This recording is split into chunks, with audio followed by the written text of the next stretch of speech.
Well, I'm so glad that you stayed with us, and I think you're going to be glad too, because we're about to speak with Elizabeth Reardon, who joins us here in the living room. And Elizabeth, thanks so much for taking the time to be here. Thank you so much for having me. It's, you know, we have a lot to talk about, a lot to cover, so we're going to get right to it. Tell us about a day in the life of St. Paul and Resurrection Parishes. What's it like for you? Well, I like to say that I have the best job ever. I can't believe that they actually pay me to do what I do. Well, keep that quiet. Keep that quiet. Which is really to encounter others in their own work of like God's mystery unfolding in their lives. So in doing that, I get to see at all the different ages and stages God at work, and be present to get to help usher them into that blessing of ministry. How did you get involved in that? What made you decide to do something like that? Well, I had been serving in lay ministry for, I'd say, 15 years prior to what I'm doing now, and taking on various roles. And so I began as a catechist, and which most mothers do, and we're the parents and the teachers first to our children. And then God kept asking me for more and more roles, and I kept saying yes. You know, it's that, and the church is very anxious and excited when you give a yes. They like that, and the more yeses I gave, God really multiplied my time.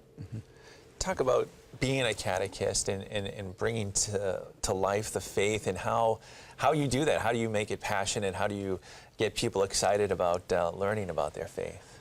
Well, I think taking the faith and making sure that you're allowing them to make those connections in their lives. You know, faith is something, it's all about relationship.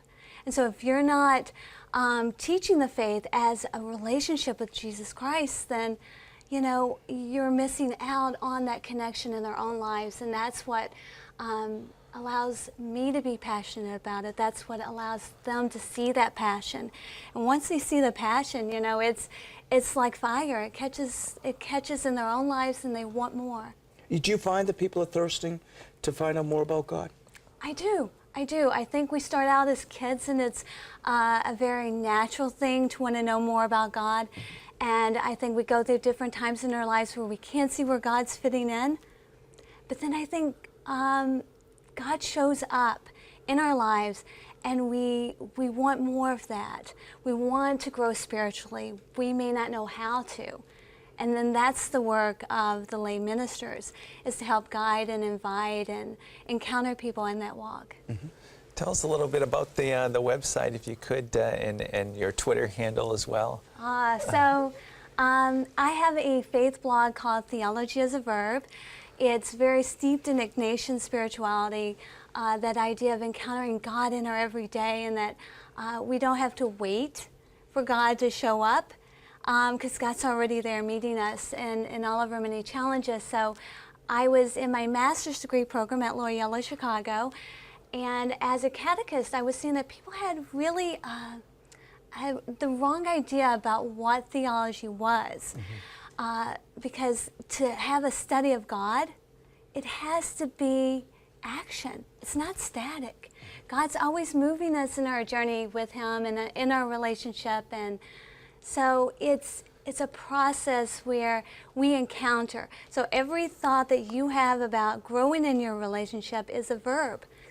It's encountering, it's walking, it's learning, it's discovering, it's moving. And so my blog is really focusing on helping people to see that.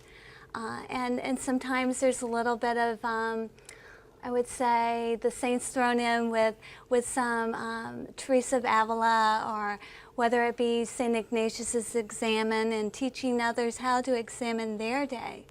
And what do you learn about yourself when you write these? Because I write a blog, and every time I do, I learn something about myself. What do you learn about yourself? I learned that God is not done with me yet. I learned that no matter where I am and what I'm doing, that God is always working in me and through me, and I'm excited to get to share that.